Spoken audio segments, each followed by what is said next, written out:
आप सभी ने संध्या समय देखा होगा कि अधिकांश घरों के द्वार पर दीपक प्रज्वलित होता रहता है। यह देखकर आपके मन में एक प्रश्न जरूर उठता होगा कि आखिर ऐसा क्यों किया जाता है और द्वार पर दीपक जलाने से किस फल की प्राप्ति होती है। तो चलिए आज मैं आपके इस प्रश्न का उत्तर एक अत्यंत ही सुंदर कथा के माध्यम से देने जा रहा हूं, जिसे योगेश्वर भगवान श्री कृष्ण ने मुनिश्रेष्ठ देवर्षि नारद जी को सुनाई थी। एक बार की बात है, द्वारिका नगरी में संध्या का समय था। सूर्य देव अपनी लालिमा बिखेरते हुए पश्चिम दिशा में अस्तांचल की ओर बढ़ रहे थे। चारों ओर आकाश में सुनहरी आभा छाई हुई थी।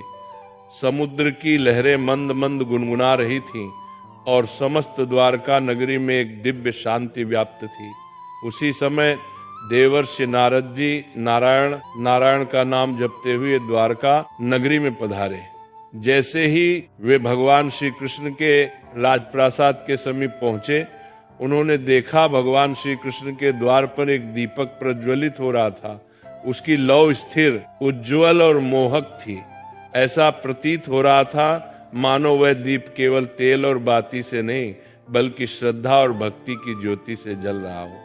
नारद जी ने जब उस दीपक को द्वार पर जलते हुए देखा तो उनके मन में इस रहस्य को जानने की जिज्ञासा जाग उठी और वे भगवान श्री कृष्ण के समक्ष हाथ जोड़कर बोले, हे द्वारकाधीश, हे योगेश्वर, ये दीपक जो संध्या के समय आपके द्वार पर प्रज्वलित हो रहा है, इसका क्या रहस्य है?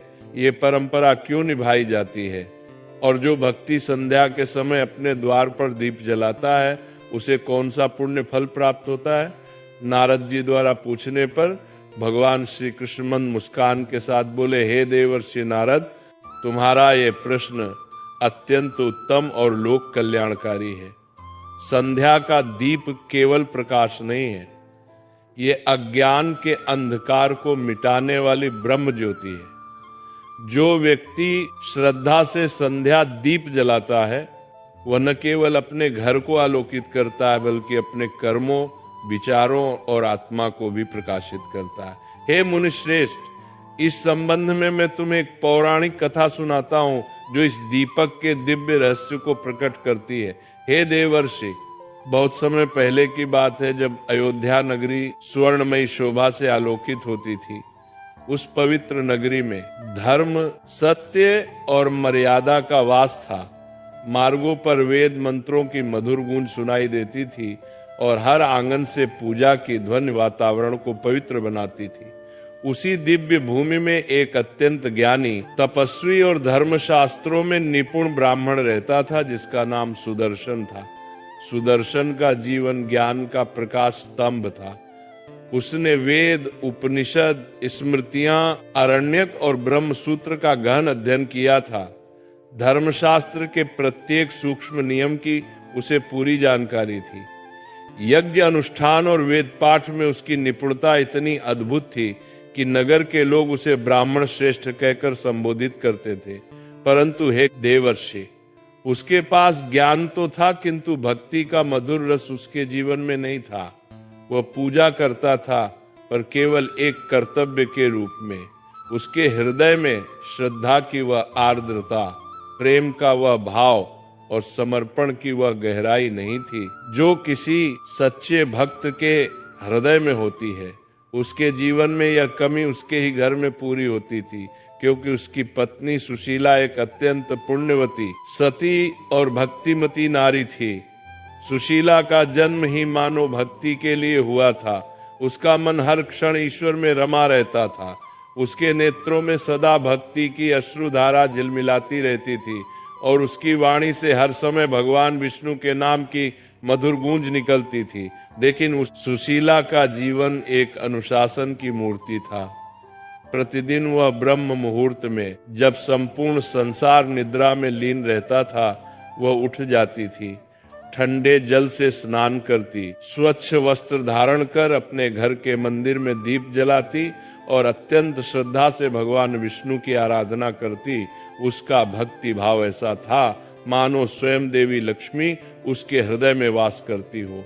सुबह का समय हो या दोपहर का, सुशीला का मन सदा भगवान के नाम में लीन रहता था। जब संध्या होती और सूर्यदेव अस्ताचल की ओर गमन करने लगते, तब उसका भक्तिभाव और भी प्रबल हो जाता। वह पूरे घर को लीप पोत कर स्वच्छ करती और अपने आंगन को ऐसे सजाती जैसे कोई देवालय हो। फिर वह अपने मन को पूर्ण शुद्ध कर पवित्र भाव से द्वार के पास जाती और एक छोटा सा दीपक अपने हाथों से प्रज्वलित करती।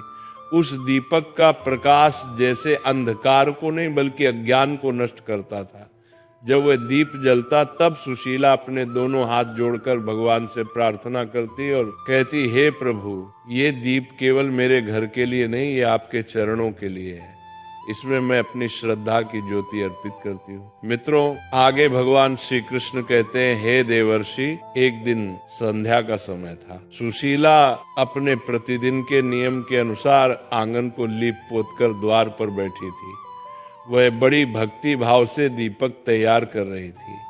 उसने मिट्टी के छोटे से दिए में तिल का तेल डाला, रुई की बाती बनाई और अपने नेत्रों को बंद कर भगवान का स्मरण करते हुए दिया प्रज्वलित किया। उसी समय उसका पति सुदर्शन वहां आ गया और सुशीला का उपहास करते हुए बोला, हे वल्लभा, तुम ये दीप प्रतिदिन क्यों जलाती हो? इससे क्या लाभ होता है?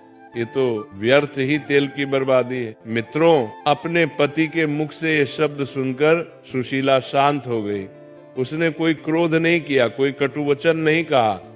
वह धीरे से उठी और अपने पति के सम्मुख जाकर अत्यंत विनम्रता से बोली, हे स्वामी, ये दीप केवल तेल और बाती से नहीं जलता, ये मेरी श्रद्धा से जलता है। ये दीपक मेरे हृदय की भक्ति का प्रतीक है। इससे घर में देवी लक्ष्मी का आगमन होता है और धर्म का प्रकाश फैलता है। अपनी पत्नी की ये बात सुनकर सुदर्शन, जो तर्क और ज्ञान के अभिमान में डूबा था, हंसकर बोला, हे वल्लभा, यदि यह दीप इतना चमत्कारी है तो ठीक है। मैं भी देखना चाहता हूँ कि क्या यह तुम्हें किसी संकट से बचा सकता है। वैसे तो मुझे ये सब अंधविश्वास प्रतीत होता है। अपने पति की इन बातों को सुन